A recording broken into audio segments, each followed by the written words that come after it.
Hello friends, welcome to toppers target YouTube channel. उम्मीद करता हूँ आप सभी लोग अच्छे होंगे और आप सभी की प्रिपरेशन अच्छे से चल रही होगी। सीटेट एग्जाम चाहे 2024 हो, 25 हो या आने वाले 2026 में, या फिर हम कह सकते हैं कोई भी एग्जाम हो, उसमें सभी में सबसे मोस्ट इंपोर्टेंट होते हैं प्रीवियस ईयर क्वेश्चंस, या फिर हम कह सकते हैं रिसेंटली या फिर उससे पहले या फिर और पुराने कोई भी ऐसे एग्जाम्स जो आपके सीटेट में आए हो, या फिर ऐसे सवाल जो पहले सीटेट में आए हुए हो, उनकी प्रैक्टिस सबसे मोस्ट इंपोर्टेंट आपके लिए बनती है। तो इसलिए एक प्लेलिस्ट आपको हमारे चैनल पे मिलेगी जिसमें आप जो रिसेंटली आप कह सकते हैं स्टार्ट किया है, ये कि रिसेंटली से स्टार्ट करके कि आपके जो भी प्रीवियस ईयर सेट्स रहे हैं वो आपको मिलते रहेंगे, जिसको हमने पेपर 1 से स्टार्ट किया है, और साथ ही साथ धीरे धीरे वो जो पुराने एग्जाम्स हैं उनको भी कंसिडर करते रहेंगे। तो उसी कड़ी में कह सकते हैं, या फिर उसी सीरीज में, और साथ ही साथ जुलाई 2025 का जो एग्जाम आने वाला है उसकी प्रिपरेशन के लिए चलिए शुरू करते हैं इस वीडियो को। और ये है आपका पेपर 1 जो कि आया था 29 जनवरी 2023 को। इसके हम 15 क्वेश्चन देखेंगे जो कि कंटेंट या फिर हम कह सकते हैं मैथ से हैं। नॉर्मल जो एक्सप्लेनेशन रिक्वायर्ड होता है उस एक्सप्लेनेशन की स्पीड से जाएंगे, क्योंकि काफी स्टूडेंट्स ऐसे होते हैं जो फर्स्ट टाइम एग्जाम देने वाले हैं या फिर उनकी इतनी अच्छी प्रैक्टिस नहीं है, मैथ साइड से नहीं है। तो ऐसे जो स्टूडेंट्स हैं वो भी काफी तादाद में रहते हैं। तो इसलिए जो क्वेश्चंस को समझाने का लेवल रहेगा वो थोड़ा मीडियम रहेगा, क्योंकि जिनका काफी अच्छा मैथ बैकग्राउंड रहा है उनको पेपर 1 में ज्यादा तकलीफ होती भी नहीं है। तो पेपर 1 चलिए शुरू करते हैं। सबसे पहला क्वेश्चन है 11,000, 1100 और 11 के योगफल में से क्या घटाया जाए कि 10,000 प्राप्त हो जाए। ठीक है, तो आपको अल्टीमेटली तीन संख्याओं का क्या करना है, योग करना है, और उसमें से ऐसा क्या घटाए कि हमें 10,000 प्राप्त हो जाए। तो तीनों संख्या को लिख लेते हैं। तो जो कि आपका 11,000, तो 11,000 हुआ सबसे पहले। उसके बाद तीनों को जोड़ना है तो 1100 लिखेंगे, तो आपका हुआ 1100। उसके बाद है 11, ये आपने लिखा 11। तीनों को क्या करना है, जोड़ना है। जोड़ने के लिए सिंपली 1 1 1 2 और 1, आपके पास वैल्यू आई 12,111। ठीक है, और आपको प्राप्त क्या करना है, 10,000। तो जैसे कि आपको पता है 10,000 प्राप्त करना, आपके पास है 12,111, तो डायरेक्टली आपको पता चल गया 2,111 जो है वो हमें क्या है, इसमें से घटाना होगा। इस संख्या में से क्या होगा, अगर इस संख्या में से आप क्या करेंगे 2,111 को घटा देंगे तो नॉर्मली ये क्या मिलेगा, आपको 10,000 मिल जाएगा। ठीक है, ये अगर घटा देते हैं तो ऐसे केस में आंसर क्या होगा, आपका 2,111 जो होगा वो हो जाएगा आंसर। और ये ऑप्शन हमारा 4 ऑप्शन के साथ ही नेक्स्ट क्वेश्चन पे जाएंगे। नेक्स्ट क्वेश्चन है आपका कि आपको 33,110 प्राप्त करना है, और वैल्यू आपके पास 3 क्या दी हुई है, 1 2 3 के योगफल में से क्या जोड़ा जाए। पिछली बार क्या था, योगफल में से क्या घटाया जाए।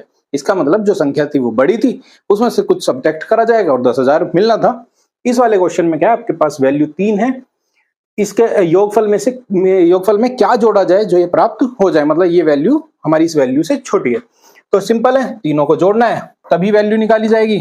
तो आप वैल्यू जोड़ने के लिए सबसे पहले तीनों को ऊपर नीचे करके लिख लो, जो हम बचपन से यूज करते आ रहे हैं। ठीक है, तीनों को क्या कर देना, जोड़ देना। ठीक है, यूनिट डिजिट भी एक मेथड है जिससे आप यूज कर सकते हो, बट सिंपली अगर जाएंगे अभी प्रैक्टिस के थ्रू तो उसमें जा सकते हैं। तो 8 को 3 बार जोड़ा, 8 3 24, 2 ऊपर 6 2 8 8 8 16 और 6 आपका फिर से बना 22। उसके बाद 2 8 16 24, 2 8 8 16 24। ठीक है, वैल्यू बनी आपके पास 24,424 आपके पास क्या है, वैल्यू बनी है। अब इसमें ऐसा क्या जोड़ा जाए कि आपको ये प्राप्त हो जाए। ये प्राप्त करना है, इसमें कोई कुछ वैल्यू x जोड़नी है, ये जोड़नी है। मतलब अल्टीमेटली अगर इक्वेशन से जस्ट समझाने के लिए, इतना बड़ा क्वेश्चन नहीं है कि इसको इक्वेशन से बनानी पड़े, बट ये आपके पास एक वैल्यू है 24,424 प्लस x करना है। ठीक है, ये वैल्यू जोड़नी है। प्राप्त करने के लिए क्या, कि आपको 33,110। तो अल्टीमेटली x प्राप्त करने के लिए आपको क्या करना है, 33,110 में से ये वैल्यू घटा देनी है। ठीक है, कुछ इसी तरह तो करना है, इक्वेशन बना के समझाने के लिए कि कैसे सोल्व करना है। तो अल्टीमेटली अब क्या करेंगे, इसको रहने देता हूं, सिंपल करने के लिए जैसे हम बचपन से करते आ रहे हैं, तो आपको क्या करना है 33,110, ठीक है, इसमें से क्या घटाना है 24,424, ठीक है, इसमें से आपको घटा देना है। उसके बाद आपको मिल जाएगा सीधा सीधा आंसर। तो 0 में से 4 नहीं जाएगा, 10 में से 4 गया 6, यहां बचा आपके पास 0, 0 में उसके बाद वापस से ये बचा आपके पास 8, यहां भी 0 बचा, यहां बचेगा आपका 6, आगे डॉट डॉट मारते हैं, आंसर यहीं से चेक करते हैं, कुछ और भी एक्स्ट्रा मिलेगा बट यहीं से शायद हमारा आंसर मिले। 6 8 6 लास्ट में है, 6 8 6 6 8 6 ये हो सकता है, इसमें क्या है ये भी गलत है, ये भी गलत है, तो आपका जो थर्ड आंसर है वो होगा करेक्ट। इसको चाहो तो आप पूरा भी सोल्व कर सकते हैं, यहां तक हमने सोल्व किया था, यहां से बचा 2, 12 में से 4 गया 8, 8 6 8 6, तो यही आपका क्या है आंसर है, जो कि आपका थर्ड ऑप्शन हो जाता है। सिंपल है क्वेश्चंस को, आपको क्या प्राप्त करना है, क्या घटाना है, जरूरत लगे किसमें से किसको क्या घटाना है जोड़ना, तो आप इस तरह से इक्वेशन बना के देख सकते हैं, ठीक है। इसी के साथ नेक्स्ट क्वेश्चन पे जाएंगे, क्वेश्चन नंबर 3। थोड़ा क्वेश्चन देखने में बड़ा लगता है लेकिन बड़ा ही आसान क्वेश्चन है। क्वेश्चन देखते हैं, फर्श पर कुल लाल हरे बिंदु बनाए गए हैं, ठीक है, फर्श पे लाल बिंदु और हरे बिंदु बनाए गए हैं, लाल बिंदु हरे बिंदुओं से थोड़े बड़े हैं, थोड़ा बड़ा, ठीक है। श्वेता और कांता फर्श पर घेरे फेंकती है, मतलब जो रिंग्स होती हैं रिंग्स फेंकती है, घेरे के अंदर एक लाल बिंदु आने पर, जो कि लाल बिंदु है, उसके आने पर लाल बिंदु का क्या मतलब है 5 अंक, ठीक है, इसका मतलब है 5 अंक। हरा बिंदु आने पर 1 अंक मिलता है, ठीक है। हरे बिंदु पे कितना है आपका, है ये हरा बिंदु है, इस पे मिलेगा आपको 1 अंक, ठीक है, ये भी सिंपल हुआ। जिसके पास अधिक अंक पाए जाएंगे वह विजेता होगा, ठीक है। श्वेता के घेरे में 5 लाल बिंदु और 7 हरे बिंदु है, कांता के घेरे में 4 लाल बिंदु और हरे 12 हैं, तो विजेता को पहचानिए और कारण बताइए, ठीक है। कारण भी बताना है, इसका मतलब आपको थोड़ा सा सोल्व करना है। देखिए क्वेश्चन इतना बड़ा था लेकिन ऊपर की जो 2-3 लाइन है जस्ट वो एक स्टोरी है कि क्वेश्चन को थोड़ा सा लंबा कर दिया, या फिर आप कह सकते हैं कि स्टोरी टेलिंग है जिसमें इस क्वेश्चन को पूरी तरह से समझाने रखने के लिए बताया गया। बाकी क्वेश्चंस आधे के बाद से स्टार्ट होता है। तो क्वेश्चन में देखते हैं, सबसे पहले क्या कहा कि आपको लाल का मतलब है 5 अंक, हरे का मतलब है 1 अंक, वो हमने लिख लिया। अब इस पे लिखा है जिसके पास अधिक अंक होंगे वो विजेता होगा। श्वेता को देखते हैं, श्वेता के, ठीक है, श्वेता की कैलकुलेशन कर लेते हैं, उसको क्या अंक मिले हैं, ठीक है। तो सबसे पहले उसने जो घेरे में फेंके 5 लाल बिंदु है, ठीक है, 5 लाल बिंदु, तो 5 इंटू लाल लिख लेते हैं, प्लस हरे कितने हैं 7, तो 7 इंटू हरे का अंक जो भी रहेगा, ठीक है। तो लाल आपका कितना है 5 इंटू 5, क्योंकि एक लाल का मतलब है 5 अंक, प्लस 7 इंटू हरे का है 1, ये आपका हुआ 25 प्लस 7 जो कि बनता है आपका 32, मतलब 32। नेक्स्ट हम देखते हैं, नेक्स्ट हमारे पास है कांता, इसको क्या मिला, इसके घेरे में जो आए वह है 4 लाल, 4 इंटू लाल, ठीक है, प्लस 12 हरे, 4 इंटू क्या है, लाल की वैल्यू है 5, प्लस 12 इंटू 1, यहां से बना 20 प्लस 12 जो कि आपका बनता है 32। अगर हम दोनों का रिजल्ट देखते हैं तो दोनों का रिजल्ट आपको दिखेगा कि आपका दोनों का रिजल्ट सेम है, यहां भी 32 है, ये भी 32 है, ठीक है। ऑप्शंस देख लेते हैं क्या कहानी है। कांता की, कांता विजेता है क्योंकि उसे श्वेता से ज्यादा मिले हैं अंक, नहीं। श्वेता क्योंकि उसके पास कांता से अधिक है, नहीं। विजेता घोषित करने के लिए डेटा पर्याप्त नहीं है, 1% हो सकता है बट अभी के लिए ना। नेक्स्ट क्या है, नेक्स्ट इंग्लिश में देख लेते हैं, नीचे हाइड हुआ है, game is draw as both of them earn equal points, तो ये जो ऑप्शन है वो हुआ करेक्ट। उसका रीजन क्या है कि दोनों को जो है वो पॉइंट क्या है बराबर मिले हैं, और इस वजह से उनके बीच ये कंपटीशन था, मैच था, कुछ भी कह सकते हैं, वो ड्रॉ रहता है, ठीक है। तो ये ऑप्शन जाएगा 4 के साथ करेक्ट। इसी के साथ क्वेश्चन नंबर 4, निम्नलिखित कथनों में से कौन सा कथन असत्य है या सत्य है, या फिर हम कह सकते हैं फॉल्स है, हमें बताना है कि कौन सा कथन गलत है। तो देख लेते हैं ऑप्शंस। अभाज्य संख्याएं अपरिमित रूप से अनेक हैं। सही बात है। सभी अभाज्य संख्याएं विषम संख्याएं होती हैं। ये स्टेटमेंट जो है गलत है। नेक्स्ट भी पढ़ लेते हैं। अभाज्य संख्याओं के केवल 2 गुणनखंड होते हैं। बात सही है। वो खुद से घटती है या फिर 1 से घटता है। तो इसका मतलब गुणनखंड कितने? 2 होते हैं। 90 और 100 के बीच में केवल एक अभाज्य संख्या, ये भी करेक्ट है। ठीक है। तो इसमें स्टेटमेंट जो गलत है, सभी अभाज्य संख्या जो है विषम संख्याएं होती है, ऐसा नहीं है। क्योंकि सबसे छोटी जो अभाज्य संख्या होती है या विषम संख्या होती है वो होती है 2, और जो कि क्या होती है आपकी एक सम संख्या होती है। उसके बाद आती है 3, फिर 5 और हम आगे ऐसे, और ये सभी जो है वो होती है विषम। ठीक है। इसको बोलते हैं ओड और इसको बोलते हैं इवन। ठीक है। तो आपका जो स्टेटमेंट है वो गलत होगा। All prime numbers are odd numbers. ये आपका क्या है? स्टेटमेंट गलत है। और हमें क्या बताना था? वो स्टेटमेंट जो कि गलत हो। तो इस तरह से हमारा जो ऑप्शन 2 होगा वो करेक्ट होगा। और इसी के साथ हम जाएंगे क्वेश्चन नंबर 5 पे। 5 पे जो क्वेश्चन है वो कहता है कि आपके पास एक वैल्यू दी हुई है, इस योग में कितने चौथाई होंगे, कि कितने क्वार्टर्स बनेंगे। तो सबसे पहले इस वैल्यू को सोल्व करेंगे। सोल्व करने का सिंपल सा मेथड जो बचपन से करते आ रहे हैं। ठीक है। आपका वैल्यू लिखेंगे +3 1/2।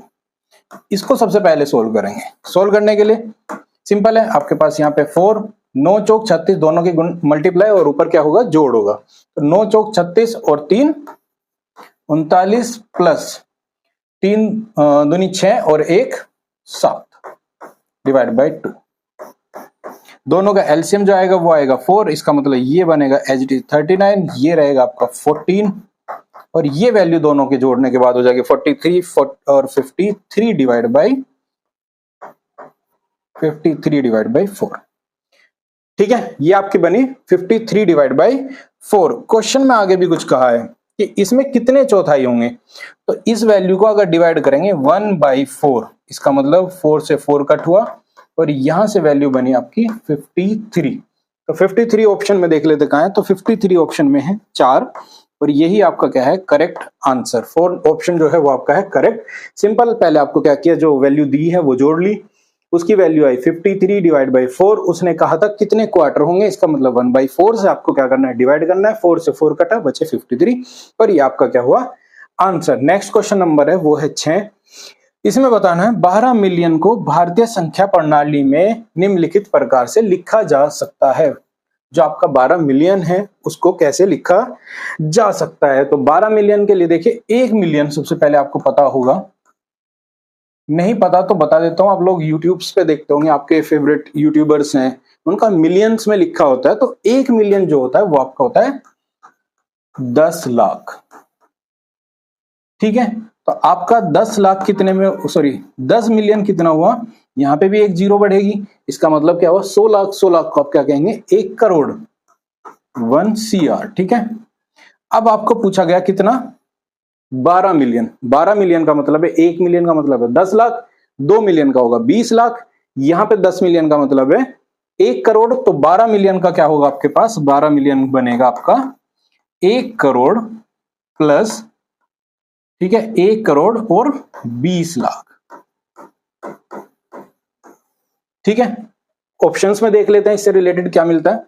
तो आपको मिलेगा 1 करोड़ 20 लाख, और आपका ऑप्शन नंबर यही हो जाएगा करेक्ट। तो ऑप्शन नंबर 1 है आपका करेक्ट, जो कि 1 करोड़ 20 लाख। सेकंड था 12 लाख, वो भी गलत। उसके बाद है आपका 1,20,000, ये भी गलत, और 12 करोड़ तो गलत है ही। तो 12 मिलियन का मतलब होता है, 12 मिलियन का मतलब होता है 1 करोड़ 20 लाख। ठीक है। इसी के साथ नेक्स्ट क्वेश्चन है क्वेश्चन नंबर 7। इसमें पूछा है कि आपको बताना है रेखीय समिति जिसमें नहीं है।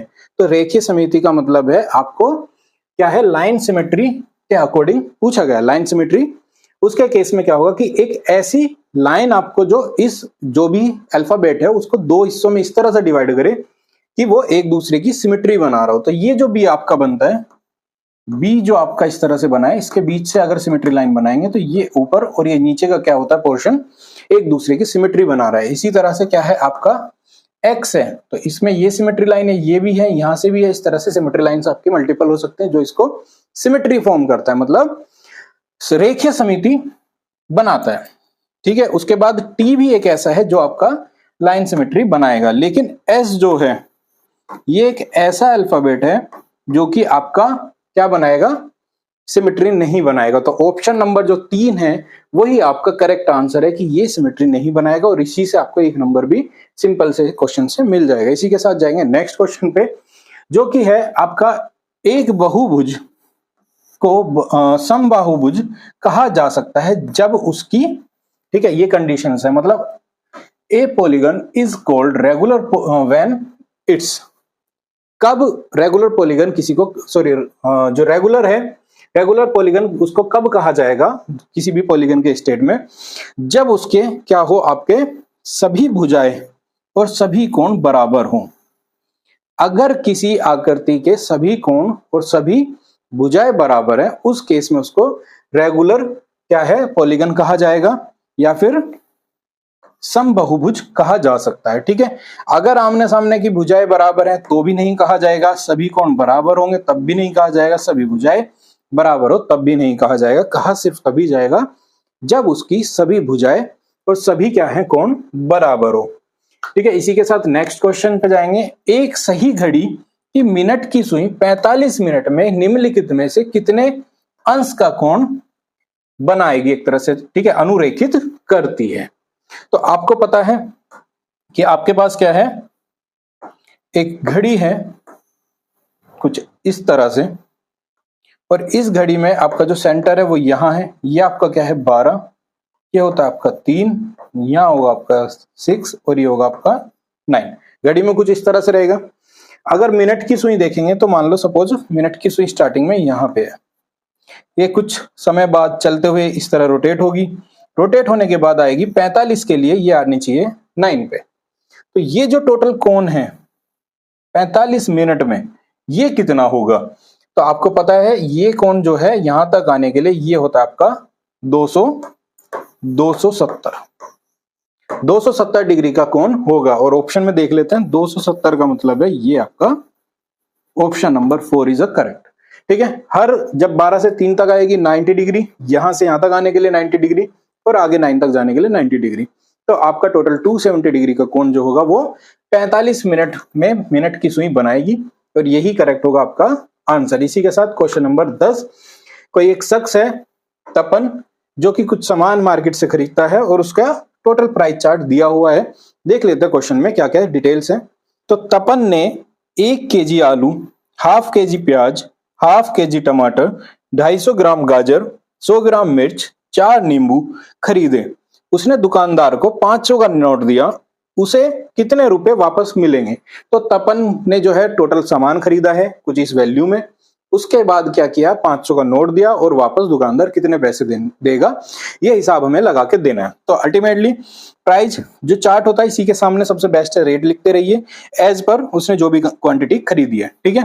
तो तपन ने 1 किलो जो है वो आलू खरीदा, आलू का 2 किलो का रेट है 60, तो 1 किलो का होगा 30। आधे किलो प्याज का होगा रेट, आधे किलो प्याज का होगा 17.5, ठीक है, क्योंकि 35 रुपए किलो है तो आधे का होगा 17.5।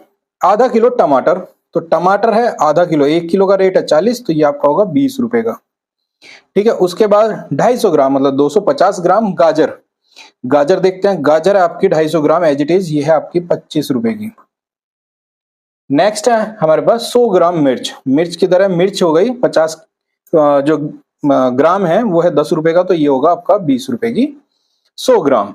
उसके बाद है 4 नींबू खरीदे, 4 नींबू मतलब 20 रुपए, ठीक है। ये टोटल उसने सामान खरीदा इस प्राइस पे, टोटल 500 रुपए दिए। अब आपको क्या करना है, सभी का क्या कर देना है, जोड़ कर देना है। जोड़ेंगे तो 0.5 एज इट इज आपके पास आएगा।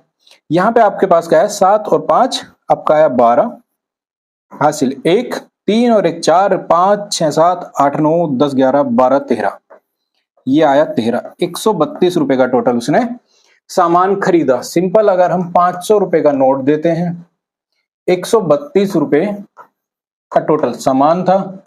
अब हमारे पास जो रुपए बचेंगे शॉपकीपर को वापस देने चाहिए, ये 50 पैसे एज इट इज हम लेके आएंगे उससे। यहाँ पे आपके पास क्या है ये 10 बना था मतलब 9, और यहां से 9 से आपका ये बनेगा 7, यहां से बनेगा आपका 6, यहां से बनेगा 4 में से एक गया 3, और यही आपका क्या हुआ आंसर। अब देख लेते हैं ऑप्शन में कहा है 367.5, 367.5। ऑप्शन नंबर 2 जो होगा वो आपका क्या होगा, करेक्ट होगा। और इसी के साथ हम जाएंगे नेक्स्ट क्वेश्चन पे, जो कि क्वेश्चन नंबर हो गया हमारा 11। तो 11 है, एक बोतल के 1/3 भाग में दूध है, 1/3 में ऑलरेडी दूध है। बोतल को पूरा भरने के लिए 500 ml पैकेट दूध की आवश्यकता होती है, मतलब आवश्यकता है। बोतल की टोटल धारिता या फिर कैपेसिटी बतानी है। तो आपको पता है कि जब 1/3 ऑलरेडी भरा है तो अभी उसके पास कितनी धारिता बची होगी, वो होगी 2/3। किसकी, यह आपकी कैपेसिटी, जिसको हमने सी से रिप्रेजेंट किया। इसको भरने के लिए कितना ml दूध लगा हमें, 500 ml। सिंपल है, ये हमारे पास टोटल मतलब सॉरी जो ऑलरेडी फिल्ड थी, इतनी बची हुई भरने के लिए हमें कितना लगा, 500 ml दूध लगा। तो यहां से अगर C निकालेंगे तो आएगा 500 इंटू 3 डिवाइड बाई 2, ये आपका कटा, ये बना 250 इंटू 3 जो कि आपका बनेगा 750 ml। ओके, 750 ml उस टोटल बोतल की धारिता है, जिसमें से उसका 250 ग्राम पहले ही भरा था, 500 जब डाला तो टोटल वो फिल हो गई। इसी के साथ 750 ml देखते हैं कहां पे, 750 ml है ऑप्शन नंबर 2, और ये आपका क्या हो जाएगा, करेक्ट आंसर। इसी के साथ जाएंगे नेक्स्ट क्वेश्चन पे। रिचा ने 16:45 बजे अपनी यात्रा शुरू की और 23:10 बजे समाप्त की। ठीक है, डे चेंज नहीं हुआ, मतलब कोई कैलेंडर में चेंज नहीं है, सेम डे पे खत्म हुआ है। यात्रा पूरी करने के लिए उसके द्वारा कितना समय लगा। ठीक है, क्वेश्चन पेपर 1 में किस लेवल के आते हैं आपने देखा होगा, और इसी लेवल के इवन अभी तक भी आ रहे हैं। इवन हम रिसेंटली जो पेपर्स आए थे उस पर भी डिस्कशन कर चुके, प्ले लिस्ट में आपको मिलेगा। बट आप देख सकते हैं पेपर 2 में हमेशा थोड़ा ट्रिकी मिलता है, कैलेंडर बेस होता है, दिन डेट बदल जाती है जनरली, बट पेपर 1 में ज्यादा चेंजेस देखने को नहीं मिलता। तो यहाँ पे क्या है, हमारे पास सेम डे है, तो हमेशा बड़ी वैल्यू में से टाइम की छोटी वैल्यू आप घटा देंगे तो डायरेक्टली वैल्यू आपके पास आ जाएगी। तो 23:10 इस बजे पहुंची रिचा और 16:45 पे चली थी। तो बड़े टाइम में से छोटा टाइम अगर निकाल देंगे तो आपके पास टोटल जो टाइम है वो मिल जाएगा। ठीक है, तो आपके पास है यहाँ 10 मिनट, 45 मिनट सब्ट्रैक्ट करनी है, नहीं होगी तो इधर से हमें लेना पड़ेगा 1 घंटा उधार। उधार 1 घंटा लेंगे तो वो बनाएगा मिनट, जो कि बनेगी 60 मिनट ऐड हो जाएगी। तो अल्टीमेटली आपके पास क्या हुआ कि ये 60 प्लस 10 जो बन गई, ये बनी आपकी 70 मिनट। ठीक है, 60 हमने उधार ली प्लस हमारे पास 10 पहले से ही थी, तो ये बनाई वैल्यू इसने कितनी, 70 मिनट आ गई। 70 में से आप डायरेक्टली 45 घटा सकते हैं, तो यहां से आपके पास 5 बचेगा। ठीक है, ये आपके पास क्या बचेगा, यहां बचेगा 5, यहां पे 6 बचा, ये बचा आपका। ठीक है, 25 मिनट तो एडिशनल रही। अब यहां पे देख लेते हैं, अब यहां पे आपके पास 23 घंटे, जिसमें से 1 घंटा हम ऑलरेडी उधार दे चुके थे, ये बचा आपके पास 22 में से, मतलब आप 22 में से 16 सीधा सीधा घटाएंगे, आपके पास बचेगा 6। तो आपके पास 6 घंटे आपने लगाए, 6 घंटे 25 मिनट अपनी यात्रा पूरी करने में। तो देख लेते हैं ऑप्शन में कहा है 6 घंटे 25 मिनट, जो कि आपका ऑप्शन नंबर 4 है, और यही है करेक्ट आंसर। इसी के साथ क्वेश्चन नंबर 13। तो क्वेश्चन नंबर 13 किसका है, 29 जनवरी 2023 के हम क्वेश्चन ऑलरेडी लगा चुके हैं। ठीक है, कितने क्वेश्चन लगा चुके हैं, 12 क्वेश्चन लगा चुके हैं, और ये है 13वां क्वेश्चन। इसमें दिया है एक सीरीज दी है, और सीरीज का पूछा है नेक्स्ट जो नंबर है वो क्या होगा, जिसमें आपको वैल्यू दिखेगी, आपको दिखेगा 8 इंटू 64, 7 इंटू 49, 6 इंटू 36। ठीक है, तो 3 वैल्यू अगर देख के इसको देखेंगे, थोड़ा सा ध्यान देंगे, तो आपको दिखेगा 8 इंटू 64, 64 क्या है, 8 का ही स्क्वायर। ठीक है, नेक्स्ट नंबर क्या है आपका, वो है 7 इंटू 7 का स्क्वायर। नेक्स्ट क्या है आपका 6 इंटू 6 का स्क्वायर, और आगे की वैल्यू आपको बतानी है। अब अगर आप ऑप्शन में देखिए, मतलब क्वेश्चन में देखिए, तो 8 से हमारी वैल्यू गई 7, 7 से वैल्यू गई 6, और 6 से वैल्यू जाएगी 5, और इंटू 5 की पावर भी 2, तो सीरीज तो क्लियर हुई। ऑप्शन में देखिए अगर, तो ऑप्शन में तो कुछ इस तरह से लिखा हुआ नहीं है। तो क्या अगर हम इन दोनों की मल्टीप्लाई कर दें 5 इंटू किसकी 25, अगर स्क्वायर खोलते हैं ये बनेगा 125, मतलब 5 का क्यूब। तो 125 ऑप्शन में देखते हैं तो 125 है एज अ ऑप्शन नंबर 3 और यही क्या हो जाएगा आपका आंसर। और क्वेश्चन में इसी तरह से सिंपल सी वैल्यू दी आपकी एक सीरीज में और उसका नेक्स्ट जो फाइंड करना था वो निकालना था। इसी के साथ नेक्स्ट देखते हैं, tally mark are used to find, जो मिलान चिन्हों का उपयोग निम्नलिखित में से किसके लिए किया जाता है। तो ये किया जाता है फ्रीक्वेंसी के लिए, फ्रीक्वेंसी के लिए इसका यूज किया जाता है और यही होगा जो ऑप्शन नंबर 4 है वो होगा करेक्ट, जिसको हम हिंदी में जानते हैं बारंबारता का। ठीक है, इसी के साथ सिंपल सा क्वेश्चन था, डायरेक्ट क्वेश्चन उसी पे यूज हुआ। और ये क्वेश्चन है आपका लास्ट क्वेश्चन जो कि है 15वां क्वेश्चन। इसमें दिया है कि एक टेबल दी है, अ table given below shows the growth of the rabbits every year in a forest. कोई एक जंगल है, उसमें हर साल खरगोशों की वृद्धि की जो है संख्याएं दी हुई है और ये दर्शाती है उनकी हर साल की ग्रोथ को, किसके, खरगोशों के। तो इसमें हमें ऑप्शंस दिए हैं, उनको देखना है क्या है, हर वर्ष के बाद खरगोशों की संख्या। ठीक है, ये दी हुई है। सबसे पहला जो ऑप्शन है इसमें से क्या बताना है, हाँ ठीक है, पिछले वर्ष की संख्या के 2 गुने से कुछ अधिक थी। इंग्लिश में देखते हैं, हिंदी में थोड़ा सा वर्डिंग का प्ले है। More than double the number of the rabbits in the last year. ठीक है, लास्ट ईयर से more than double the number of rabbits in the last year. Last year हमारी क्या है 108। क्या ये इस पिछली वैल्यू से लास्ट ईयर से क्या डबल हुई है। ठीक है, डबल देखते हैं। अब आपकी है 58 वैल्यू, 58 का अगर आप डबल करेंगे तो 8, आपके पास सीधा सीधा आपको पता चल रहा है कि आपका आया यहां से 116। ठीक है, जो कि आपका क्या है 108 से कम है। तो क्या ये डबल है, मोर देन डबल नहीं है। उसके बाद आपका क्या है 8 more than the number in the last year. Last year क्या था 58 था, उससे मोर देन 8 है, नहीं है। नेक्स्ट क्या है double the number in the last year. क्या डबल हुआ, डबल भी हमने बताया डबल नहीं बनता।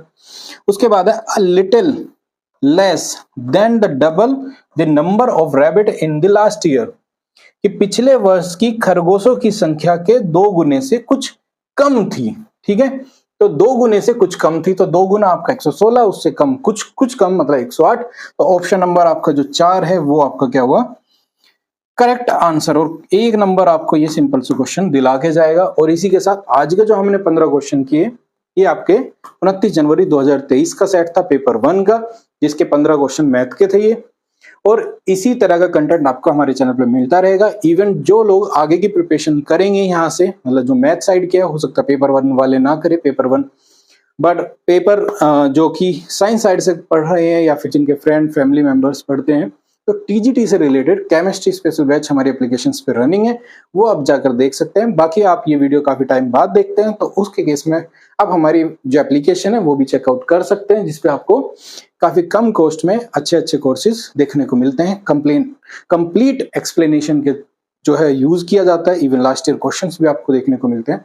तो एक कंप्लीट प्रोसेस, कंप्लीट प्रिपरेशन जिसको हम कहते हैं, वो आपको हमारे प्लेटफॉर्म पे मिलती है।